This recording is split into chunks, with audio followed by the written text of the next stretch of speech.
Bonjour, je te propose de continuer ma série sur l'histoire du canon biblique avec Grégoire le théologien. Je vais donc d'abord te lire la liste des livres canoniques édictés par Grégoire le théologien, puis je te la commenterai brièvement. Il faut savoir que cette liste est importante pour l'histoire de l'Église, puisque ce n'est pas seulement sa liste personnelle, même si c'est déjà un père extrêmement important, mais qu'en plus, elle a été reçue comme faisant autorité par le concile Intrulo, qui est considéré dans l'Église orthodoxe comme un concile œcuménique. Je vais donc te lire ce texte qui est assez court, puis je te le commenterai. Afin que votre esprit ne soit pas séduit par des livres étrangers, il existe en effet bon nombre d'écrits mauvais. Reçois aussi de moi cette liste approuvée. De livres historiques, il y en a 12 en tout, de la plus antique sagesse hébraïque. Le premier en est la Genèse, puis l'Exode et le Lévitique, ensuite les Nombres, puis le Deutéronome, ensuite Josué et les Juges, Ruth en est le 8e, les 9e et 10e livres, ce sont les Actes des Rois et les Paralipomènes. En dernier lieu, vous avez Esdras. Les livres poétiques sont 5, dont Job est le premier, ensuite David, puis 3 de Salomon, l'Ecclésiaste, le Cantique et les Proverbes. 5 également sont ceux d'inspiration prophétique. En un seul écrit se trouvent les 12 prophètes, Osée et Amos, et Michée en 3e, ensuite Joël, puis Jonas et Abias, Naoum et Habakkuk, et Sophonie, Agé, puis Zacharie et Malachie. En voilà un. Ésaïe est le second livre. Ensuite Jérémie, appelé dès le berceau. Puis Ézéchiel et Daniel, qui est le prophète de la grâce. J'ai posé 22 livres antiques, équivalents aux 22 lettres de l'hébreu. Maintenant, compte ceux du mystère de la nouvelle loi. Matthieu a écrit pour les Hébreux les miracles du Christ.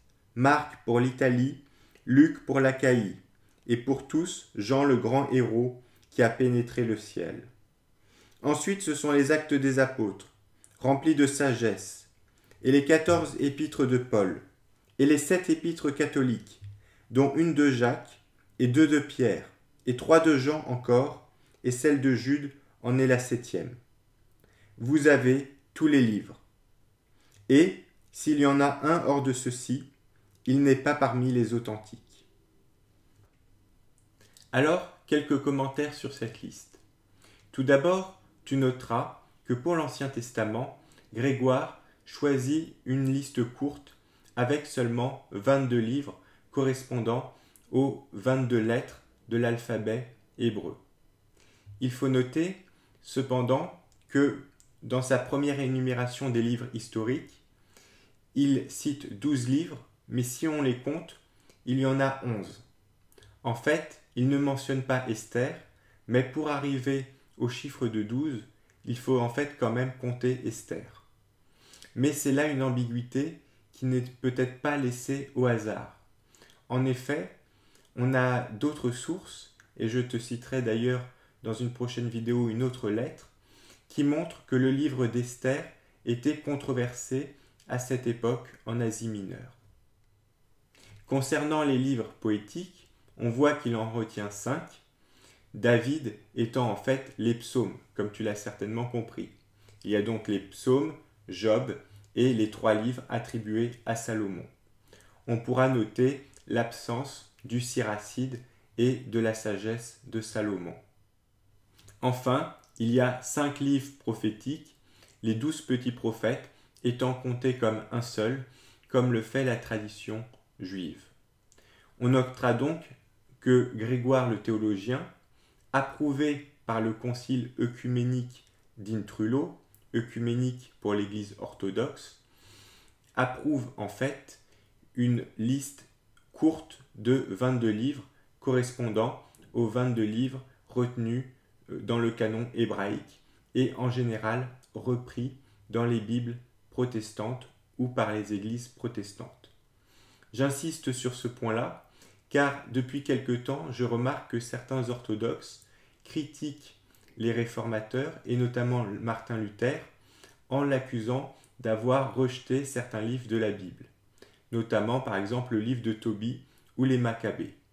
Or, tu remarqueras qu'ici, un des pères qui a le plus d'autorité dans la tradition orthodoxe, Grégoire le théologien, un des grands hiérarques, exclut explicitement ces livres, puisqu'il ne les mentionne pas, et qu'il conclut son texte en disant « Et s'il y en a un hors de ceux-ci, il n'est pas parmi les authentiques », c'est-à-dire il n'est pas parmi les livres canoniques.